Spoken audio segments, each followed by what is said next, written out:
सरकार मुर्दाबाद, मुर्दाबाद, मुर्दाबाद, खट्टर फट्टर मुर्दाबाद, मुर्दाबाद, मुर्दाबाद। 134 बहाल करो, बहाल करो, गरीबों के अधिकार वापिस करो, वापिस करो, वापिस करो, गरीबों पे अत्याचार बंद करो, बंद करो, बंद करो, गरीबों पे अत्याचार बंद करो, बंद करो, बंद करो। किसान मजदूर एकता जिंदाबाद, जिंदाबाद, जिंदाबाद। किसानों के अधिकार वापिस करो, वापिस करो, वापिस करो, किसानों के हक अधिकार वापिस करो, वापिस करो, वापिस करो। गवर्नमेंट ने, इस गूंगी बहरी सरकार ने जो है कि उसको खत्म कर दिया है और गरीबों के ऊपर यह डाका डालने का काम किया है। पहले जो शिक्षा नीति है, चाहे पूर्व में और वर्तमान में जो भी सरकारें हैं, ये गरीब लोगों को दलने का काम करती हैं, क्योंकि ये दलिया दे करके जो है कि अनाज दे करके जो है बच्चों को बहलाने का काम करती है। और दूसरी तरफ जो है आज पहली से लेकर के 8वीं तक जो है कि सीधा ही जो है कि पास करने का काम करती है। तो साथियों जो है ये गरीब वर्ग पर जो है कि एक कुठाराघात है। हमारी मांग है राष्ट्रपति मुहिम से कि इस देश के अंदर जो है जब एक संविधान है और जब ये धर्मनिरपेक्ष देश है और प्रजातंत्र देश है, तो इस देश के अंदर एजुकेशन सिस्टम भी जो है वो एक होना चाहिए। यहाँ पर जो एजुकेशन सिस्टम जो है वो अलग अलग है कि गरीब का बच्चा जो है कि वो दलिया खा करके जो है कि वो पढ़ रहा है, और एक अमीर का बच्चा जो है कि वो बड़े बड़े स्कूलों के अंदर जो है कि जा करके एसी बस के अंदर बैठता है और एसी बस से ही उतर करके वो एसी क्लास लेता है। तो मेरी अपील है, क्योंकि यहाँ का जो प्रत्येक प्राणी है वो इस देश का वासी है, जो संविधान है संविधान के अनुरूप जो है कि वो कार्य होना चाहिए।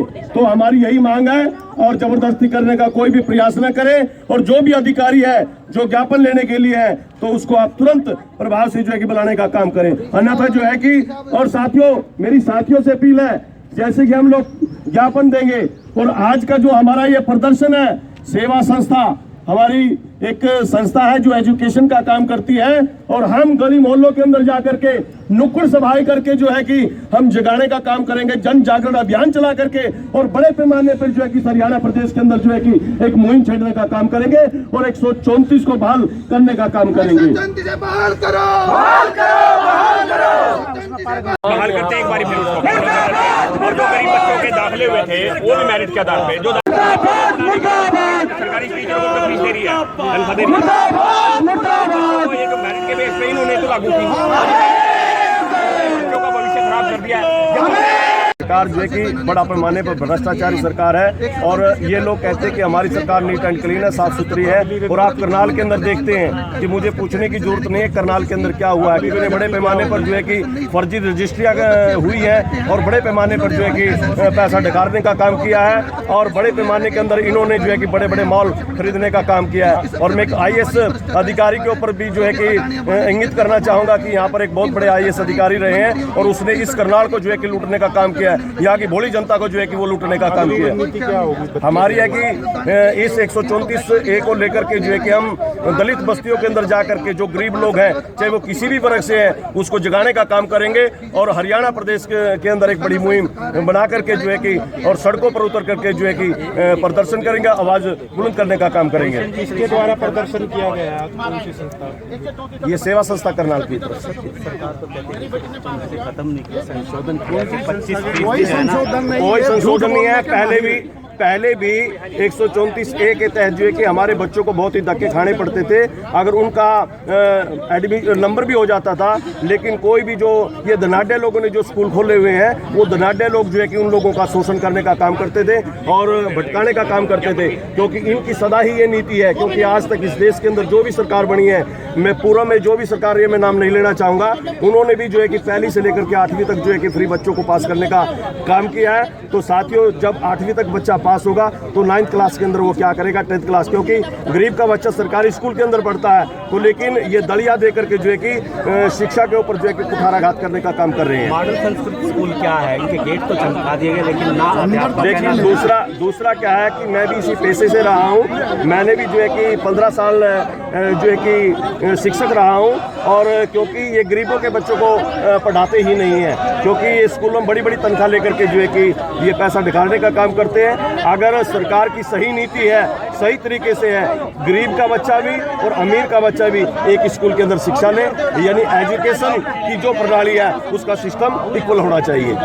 हम समाज के सभी प्रबुद्ध साथी यहाँ पर राष्ट्रपति के नाम ज्ञापन सौंपने आए हैं कि भाई जो 134A के तहत जो गरीब बच्चों को, चाहे वो किसी भी वर्ग से हैं, किसी भी जाति से हैं, उनको एजुकेशन में सरकारी स्कूलों से प्राइवेट स्कूलों में पढ़ने की फ्री में सुविधा थी, लेकिन इस सरकार ने उस सुविधा को वापस ले लिया है। जो बच्चे अभी कुछ दिन पहले ही जिन्होंने प्राइवेट स्कूलों में दाखिला लिया है, वो अपनी TCI उससे भी ले चुके हैं, सिविल सरकारी स्कूलों से भी वो लोग नाम कटवा चुके हैं, और अब उन बच्चों को जो प्राइवेट में दाखिला हुआ उनसे पैसे मांगे जा रहे हैं। तो सरकार जो बच्चों को पढ़ाने नहीं देना चाह रही, ये हमारे ये नहीं समझना चाह रही कि दुनिया में सबसे ज्यादा जरूरी शिक्षा और चिकित्सा है, और उन दोनों चीजों को ये सरकार खत्म करना चाहती है। प्राइवेट स्कूलों में इनका ये खुद मालिक है, तो प्राइवेट स्कूलों से 5,000 6,000 रुपये बच्चों से फीस मांगी जा रही है। जो बच्चे गरीब तो हैं, लेकिन वो पढ़ने में सक्षम है, लेकिन सरकार उनको रोक रही है।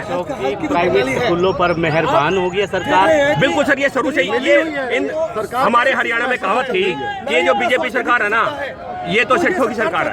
अभी सरकारी प्राइवेट स्कूल आप देखो, अभी प्रताप पब्लिक स्कूल में के मालिक के साथ में क्या हुआ था, और तहसीलदार साहब इन्वॉल्व थे, कोई एक्शन नहीं लिया गया।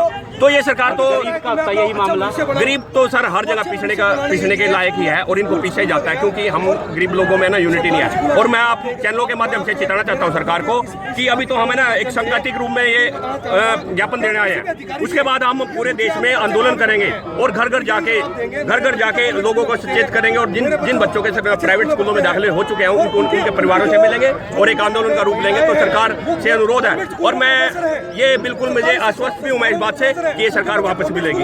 अभी कुछ दिन पहले इन्होंने खेलों के से खिलाड़ियों का 3% कोटा था, वो खत्म कर दिया था, लेकिन 2 दिन बाद ही बहाल कर दिया। अब ये खट्टर साहब को समझ में नहीं आता कि एक पैर आगे रखते हैं, एक पैर पीछे रखते हैं। मुक्की का काम कमाल है भाई। ये तो ऐसे जैसे है ना वो हमारे को पीछा जा रहा है, वोट तो हमारी चाहिए, बड़े अमीरों के लिए ऐसा क्यों है जी? बहुत गलत बात हो रही है, बहुत गलत बात हो रही है। हमारे साथ भी हम किसान कितने दिनों से खड़े हैं सड़कों पर, और उनके जो है ना ऐसा क्यों है? प्रधानमंत्री है, उसके हाथ में सब कुछ वो क्या नहीं कर सकता।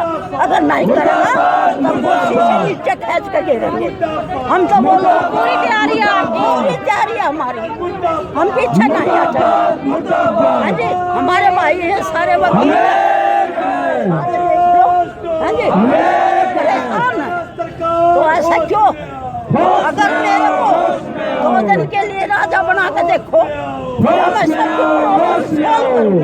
चाहे वो पत्रकार है, चाहे वो किसान है, कोई भी है, मेरे हाथ में एक बार मैं सारी प्रॉब्लम सोल्व करूंगी। क्या नहीं कर सकता प्रधानमंत्री? और एक छोटा सा काम है क्या, शिक्षा, वो हम एक वर्ग के लिए नहीं, आप देख रहे हैं वो पूरा जो है ना सबके लिए बराबर है जी। ठीक है।